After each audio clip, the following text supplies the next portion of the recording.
My son made his sister cry on her birthday, and it was the first time in years I felt pure shock, because the moment he opened his mouth, the impossible happened. When my son was 11, his school bus crashed, and his neck was whiplashed so violently his airway collapsed. Doctors said he'd live, but might never speak again. But his little sister, Rosie, never cared. She talked enough for both of them. Nathan would smile, nod, or text back, and Rosie was fine with it.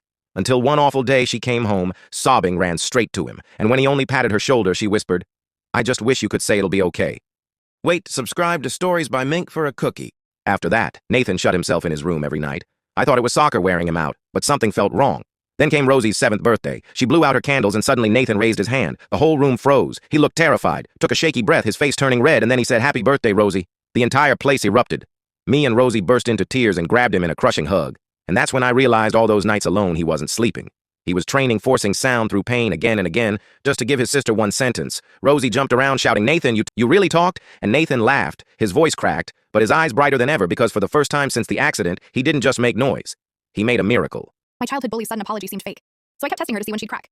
My fiancé Evan was making coffee when his phone rang, and his face went white before he dropped it. They're dead. Both of them are dead. When I asked who, he just kept repeating that his grandparents were gone. 3 days later, the lawyer slid a folder across his desk. They left you everything. The entire estate, $12 million, 3 properties, and investment portfolios generating $40,000 monthly. We sat there staring at him like he was speaking another language. Then 2 weeks later, a Facebook message popped up from Kara. My stomach dropped because I hadn't heard that name since 6th grade. When she told everyone at Maddie's party that I wet the bed, her message said, "I've been in therapy and need to apologize for how cruel I was to you in middle school." I showed Evan and he said, "2 weeks after we inherit millions, your bully wants to make amends." That's not suspicious at all. He was right, but I was curious enough to write back. "Sure, let's get coffee." Kara was already waiting when I arrived. She stood up saying, "Thank you for coming. I wasn't sure you would." Her hands shook as she wrapped them around her coffee cup. "I was horrible to you and there's no excuse. I was dealing with my parents' divorce by taking it out on you. I'm so sorry." I waited for her to mention money, but she just kept apologizing until I finally said, "So, what do you really want?"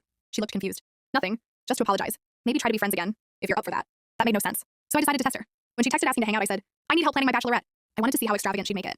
A big fancy hotel, casinos, something expensive. She immediately responded, "I know this great brewery that does tours for $30 a person, or we could do game night at someone's house." Never once did she suggest Vegas. Later, we went to dinner at this nice seafood restaurant, and she studied the menu forever before ordering just salmon with water. When the check came, she grabbed it. I calculated it. "I owe $27.50 with tip," she said, handing me exact change. When she offered wedding help, she called me excited. "I found this wholesale flower place. That's a third of the cost of regular florists." Despite the thriftiness of every suggestion, I only got more convinced she was acting. For months, she'd text funny wedding memes, show up with homemade cookies, ask about my mom's surgery, and never once mentioned the beach house or the money. One day, while stuffing invitations, she said, "I'm really glad we're becoming friends. I know I don't deserve it." I wanted to scream, "Just tell me what you want." Instead, I said, "Yeah, me too," even though I didn't mean it. When I got colder, she'd text, "Did I do something wrong?" with real concern. I'd blame wedding stress, and she'd offer space, but still check in with supportive messages. My mom met her and said, "She seems lovely." I shot back. "She made me eat lunch in the bathroom for a year." Mom shrugged. "People change." I said, "Not that much." At the shower planning, Kara said, "I have something special for you. My grandmother left it to me. I'm so excited." I thought, finally, here comes the ask for money. At my bridal shower with 30 women crammed into my mom's living room, Kara handed me a small box with trembling hands. "This is important to me." Inside were cream-colored pearls that looked ancient. Kara stood up, voice cracking. "These were my great-grandmother's wedding pearls from 1923, then my grandmother's in 1951. They were promised to me for my wedding, but I want you to have them." Everyone stared as she continued. "The truth is, I've wanted to die every day since 6th grade knowing what I did to you.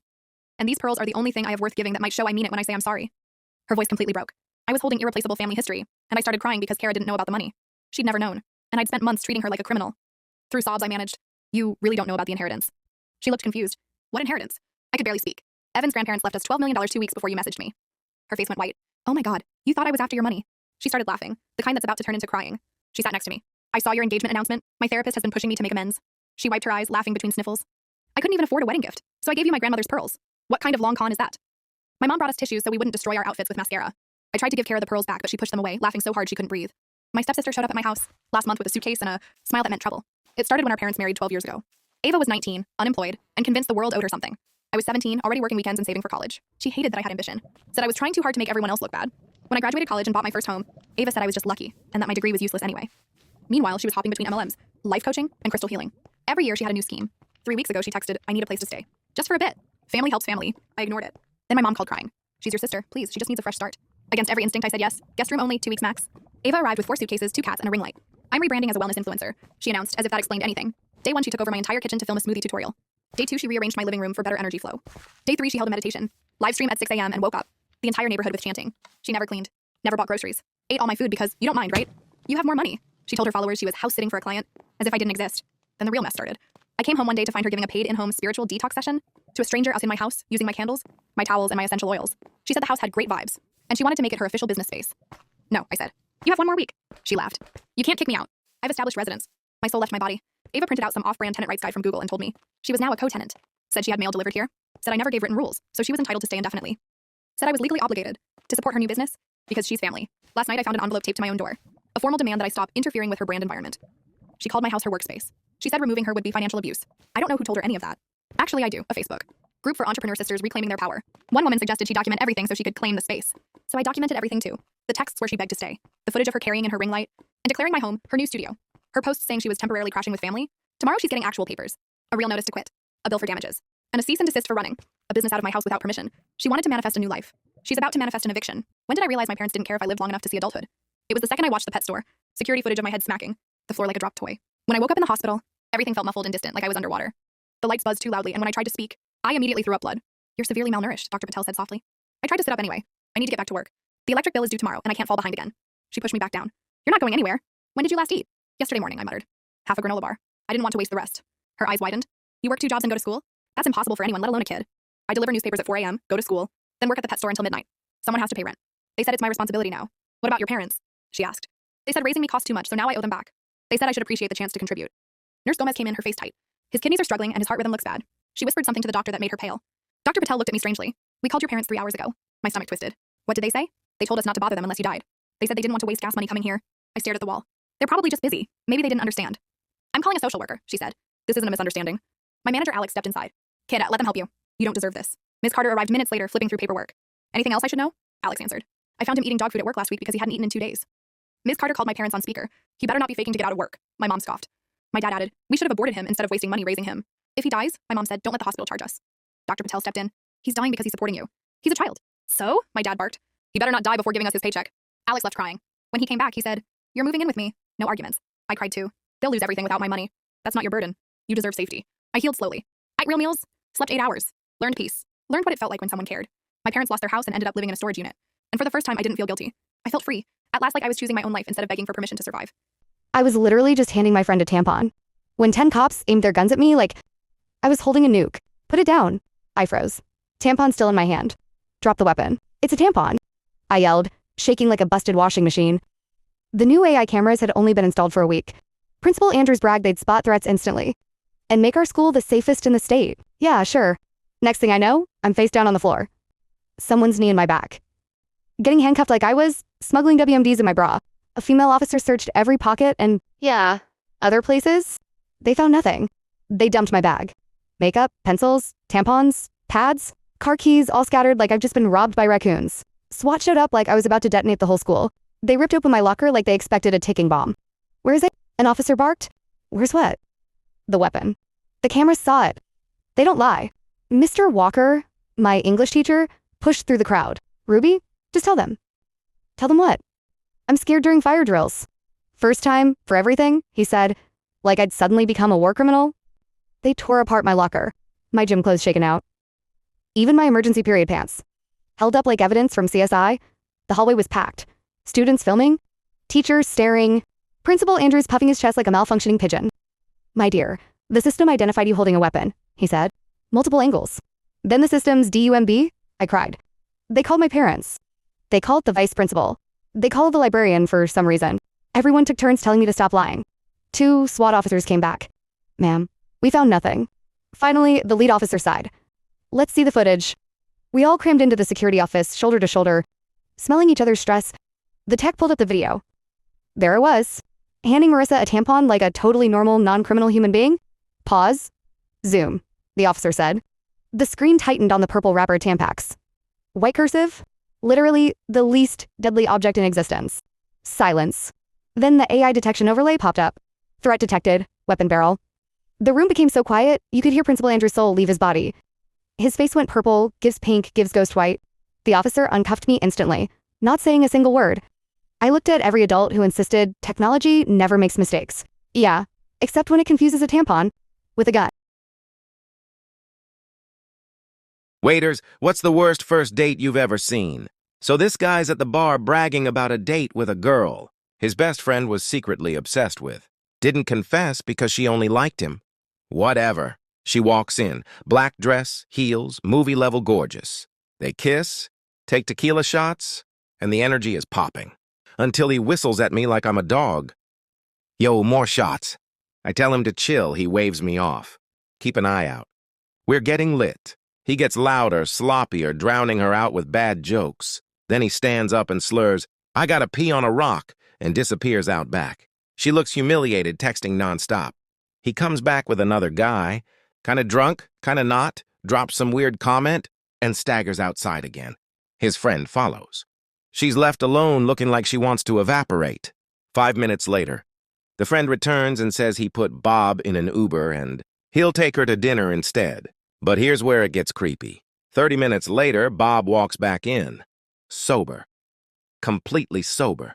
Too sober. Then he says calmly, I had to test him and her. I needed to know if they'd betray me. I laugh it off, but he doesn't blink. She thinks I'm drunk right now. But I've been watching them the whole time. They're perfect for each other, he says. She's not my type. Then he slides his phone across the bar. On the screen, a live video feed of the alley behind the restaurant. And his friend and the girl still walking, but from a camera angle above them. I just needed to make sure, he whispers. Then he smiles and walks out like nothing happened. What's a memory about your dad you thought was completely normal? Until you grew up and realized it wasn't normal at all? When I was a kid, my dad didn't talk much. He was the kind of man who swallowed everything. Stress, pain, anger, all of it, just to make sure I didn't feel it. But every night, like clockwork, I'd wake up terrified from nightmares I couldn't control, and every night I'd go to his room. I always thought he slept like a rock, but somehow the second my hand touched his doorknob, he'd open the door before I even knocked. He'd kneel down, hug me tight, and whisper that everything was okay. His voice was always steady, warm, safe. I had no idea his hands were shaking the whole time. As a kid, I thought he was just calm. I thought he was just strong. I thought he was just dad. But now that I'm older, I finally understand what I was too young to see. My dad wasn't calm. He was exhausted. He wasn't strong. He was scared I'd turn out like him. And he didn't wake up when I came to his door because he wasn't sleeping in the first place. He stayed up most nights, sitting in a chair with the lights off, staring at the floor, fighting demons I didn't even know he had. He wasn't waiting for me because he wasn't resting. He was just making sure I could. I used to think he didn't care because he was quiet. But now I realize he cared so much it was breaking him from the inside out. He gave me the safety he never got. He gave me the comfort nobody ever gave him. And he did it silently, without asking for anything. Now that I have a kid of my own, I finally understand how impossible it is to give someone peace when you don't have any for yourself. That memory I thought was just something dads do was really my dad drowning quietly, so If Celebration starts playing at a funeral, run. That's the pact my brother and I made when we were kids. We were idiots back then, joking about death like it was a movie plot. If you ever hear Celebration at a funeral, it means something's wrong. Like, someone's in danger wrong. We shook on it and never mentioned it again. 20 years later, we're standing over our dad's casket, and my brother says it. For the closing song, Celebration by Kool and the Gang. Everyone thought he was grieving. My stomach dropped. Wait, subscribe to Mink for a cookie. That was the signal. After the service, I cornered him. Why did you ask for that song? He blinked at me like he didn't even remember speaking. What song? That's when I realized something was off. With him, with Dad's death, with everything. Dad was supposed to have months left. He died in 6 weeks, and my sister-in-law, a hospice nurse, controlled all his meds. I called the hospice doctor. Is this decline normal? It can happen. And his nurse logged everything appropriately. So I checked the logs myself. The morphine increases. The signatures. Every note written by her. When I texted Kevin, she answered. He's resting. I gave him something to help him sleep. Something she refused to name. I drove straight to their house. The door was unlocked. My brother was slumped on the couch, barely conscious. Kev, what did she give you? He mumbled. I don't know. She said it would calm me down. Nicole walked in like she wasn't hiding anything. I demanded the bottle. It had her name on it, not his. You're sedating him, I said. She didn't deny it. He's having a breakdown. He requested that song before you drugged him. Her face twitched. And that's when Kevin finally whispered through the fog. She told me, Dad asked her, to help him go faster. Nicole froze. I showed her the med logs. All these increases, you requested every one. The doctor approved them, she snapped. Based on what you told him, I said. Then my mom's voice came from behind us. Richard never asked for that. Nicole crumbled, insisting she was preventing future suffering. My dad never asked. She decided. I called 911 with shaking hands. Nicole didn't run. She just kept repeating, I helped him, like she was trying to convince herself. She was charged with second-degree murder. Kevin is still in therapy trying to untangle the guilt and the drugs she fed him. But if he hadn't said that song, even by accident, I never would have known. At 6:48 p.m., 3 minutes before my brother was supposed to die, the prison phone rang. And the warden said, stop the execution. People with family on death row, what's the most shocking thing you saw in the execution room? For me, it was watching my little brother Noah almost die for a murder he didn't commit. His execution was set for 7 p.m. I was the only family member who showed up. Everyone else, our parents, our sister, they all believed he was guilty of killing his girlfriend, Kara. They'd been together since middle school. They had this cheesy inside joke where he'd say, I'd kill for you, and she'd whisper, I'd die for you. Then she actually died, stabbed 51 times in their apartment. His fingerprints were on the knife. His DNA was under her nails. Case closed, right? No. She'd fought her attacker viciously. But Noah had 0 scratches when he was arrested, crying over her body. And he had an alibi. 3 co-workers confirmed he was at work during the estimated time of death. But the jury didn't care. 15 years, 3 of them in solitary. And now he was about to die for it. When I walked into the witness room, I froze. Across from me sat Kara's mom, and next to her, my own parents, my sister. All of them relieved. All of them waiting to watch Noah die. But Kara's stepdad wasn't there. Weird. He always showed up to scream at Noah in court. Noah was brought in at 6:30, strapped down, IVs ready. We made eye contact through the glass. He mouthed, love you, bro, no homo. I forced a smile. Love you too, no homo. At 6:45, they asked for his last words. His voice cracked through the speaker. I didn't do this. I loved her. Then he looked at me. Thank you for never giving up. The warden nodded to the executioner. Noah squeezed his eyes shut. And then, 6:48 p.m. The prison phone rang. The The warden picked up, his face strained. Stop! Stop everything! Everyone froze. He hung up, turned toward us, and said, "There's been a confession. The real killer just turned himself in." I felt my legs give out. Noah's eyes snapped open. Kara's mom screamed. The warden continued. Her stepfather confessed. He's at the police station right now. He had terminal cancer. He didn't want to die with the secret. He'd been abusing Kara's little sister for years. Kara found out and threatened to expose him. He killed her, used Noah's kitchen knife, scratched Kara's nails across Noah's clothes to plant DNA, framed the passionate boyfriend because it would be believable. For 2 hours, Noah stayed strapped to the gurney while lawyers confirmed it. Kara's mom collapsed when they told her. Her husband had murdered her daughter and framed Noah. When they finally unstrapped Noah, he could barely stand. He hugged me like he was afraid I'd disappear. My family tried to apologize. He didn't look at them. Not once. And that night, after 15 years in hell, Noah walked out of that prison completely free. I caught my boyfriend cheating. Then his mom looked me dead in the eye and said, "Why didn't you cheat on him first?" Yeah, it gets worse. I only found out because a restaurant receipt fell out of Jaden's jacket while I was dropping it off at the cleaners. 2 entrees, 1 dessert, $142 at Luca Milano last Thursday, the same night he told me he was working late. My hands were literally shaking as I pulled up his calendar. Late budget review, it still said. Sure. I didn't confront him yet. I wanted proof. And suddenly all the little things I ignored started flashing like alarms. The immediate showers when he got home, his phone living face down, the mystery hotel charges in cities his company wasn't even in, and a $380 jewelry store purchase that definitely never touched my body. Then his mom, Marlene, invited us to dinner. I said yes before he could wiggle out, and the way he froze told me everything. The drive was silent. He kept checking his phone. I kept pretending I didn't notice. Marlene greeted us with her usual warm apron and perfume vibe, but something felt off. She took me into the kitchen to help. She didn't speak for a full minute, just chopped vegetables like she was preparing for a crime scene. Then she put the knife down and said, "You found something, didn't you?" I asked what she meant. She didn't even blink. "Jaden's been seeing someone. I saw them holding hands at the mall weeks ago." My heart dropped, but then she said something that made my blood go cold. "I didn't tell you because I was hoping you'd cheat on him first. That way you'd have leverage." Leverage. Like this was a business deal, not my life. She told me her husband cheated for 20 years and she stayed because she had nothing to use against him. And she didn't want the same for me. I escaped to the bathroom and stared at myself in the mirror, wondering how the sweetest woman I knew turned into this. Dinner was torture. His dad talked about golf. Marlene kept staring at me like she was waiting for me to make a chess move. And Jaden sat there laughing, talking about a destination wedding in June, which I never agreed to. I could barely breathe. I left early, claiming a headache. Jaden offered to drive me, but there was no way I was sitting alone with him. Marlene walked me to the door and pressed something into my hand. She leaned in and whispered, "This is what he bought at the jewelry store." I looked down, and that's where everything changed.